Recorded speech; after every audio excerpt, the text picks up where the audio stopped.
welcome back to another video. So this is our new antenna. As you can see, this is the patch, which is yellow color, and this is the top view, and this is the port, feeding port. And if you look at the back side,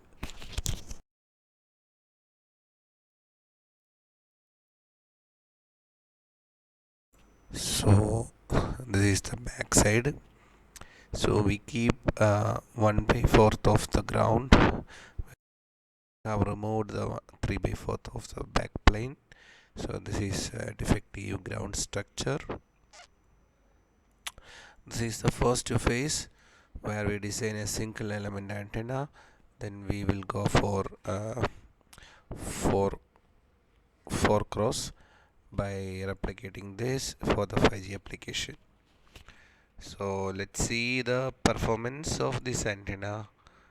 So the S11, it is, I can see the measurement. So the resonant frequency is 4.2, and we got around the S11 value, return loss value as -34. And for the same resonation point, if you look at the VSWR, it is 1.037, which is in the industry standard value, and resonate exactly at 4.214. So the far field also we have calculated, and before that we have the efficiency. We go for the linear scale. It's got around 72.5% efficiency, and if you look at the far field where the frequency is 4.2, you can see the gain is around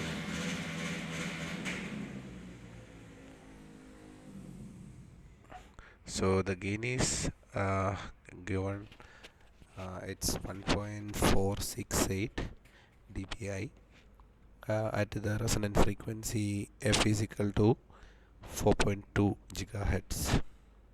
So this is the 3D radiation pattern. You can also see the directivity. So directivity is almost 2.87 dBi for the same resonant frequency. So now what I'm going to do is that how to while going for the fabrication, how to generate the Gerber file.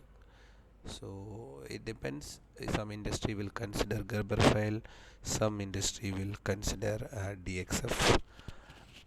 So I'm going to generate Gerber file. So for that, just go back to the component view. So this is the view, and if you unlock this component,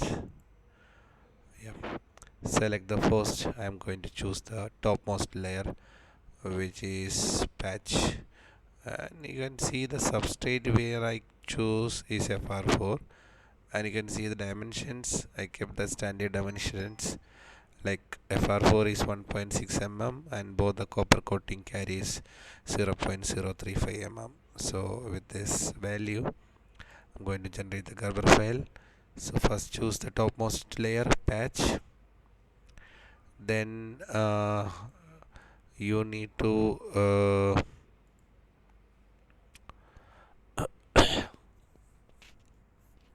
go home.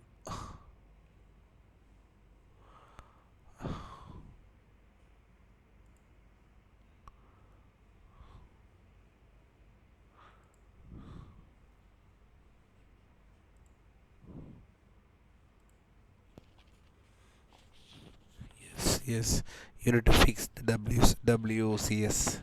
So just fix WCS. Okay, then you click on local coordinate system properties. Here you need to give x, y, z, and z you need to place exactly this axis, this u, v, and w.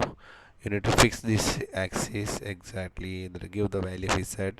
Since it is on top of your patch, I'm giving 1.67, that is the topmost layer at the z value.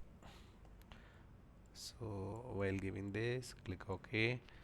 Now the coordinates sit on top of this. Now I need to use pick option, pick face, double click. You can see the entire copper patch is selected, and simple, you go to export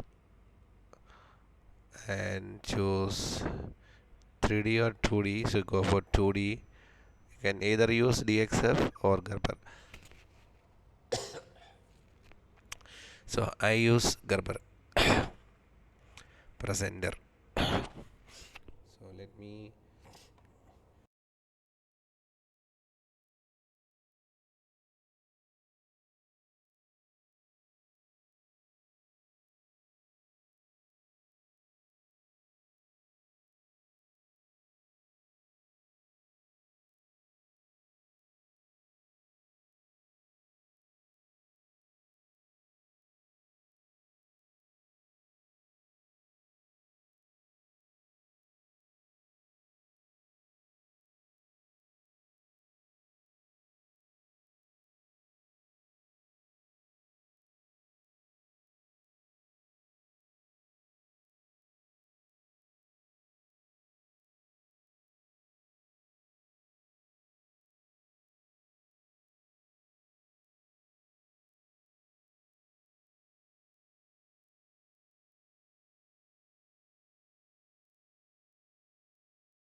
I give 1.635.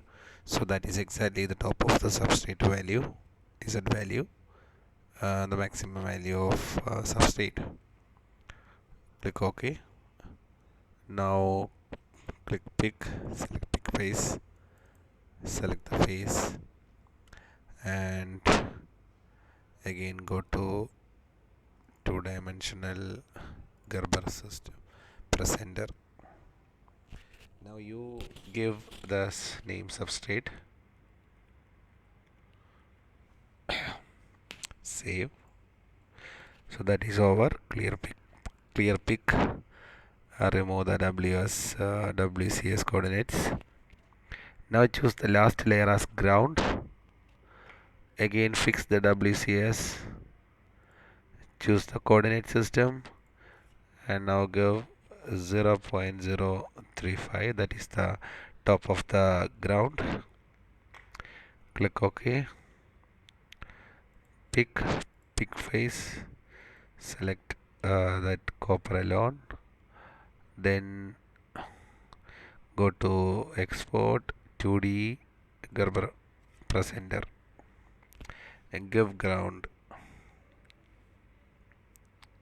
Save. So that's all.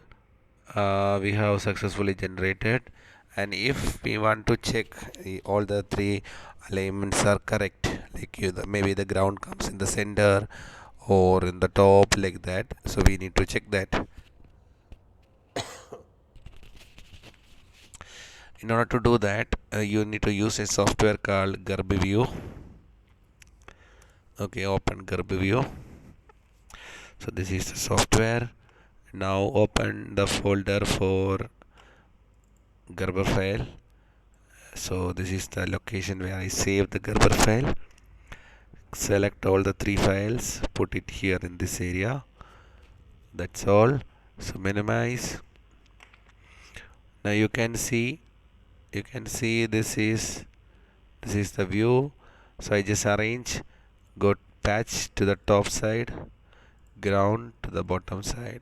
Okay, so you can see I'm only looking at I'm disabling ground and substrate. You can see this is the patch, and you can see the slots exactly. And I enable the second layer, so this color is violet color, which is the substrate exactly on the back side. And I'm going to enable the ground, so you cannot see the ground because substrate is there. If I disable the substrate, yes, you can see exactly the ground is aligned properly. So this you need to verify before giving for fabrication. Okay, so that's all. Thank you. If you like this video, so I will create many more videos regarding antenna design as well as CST in future. Thank you.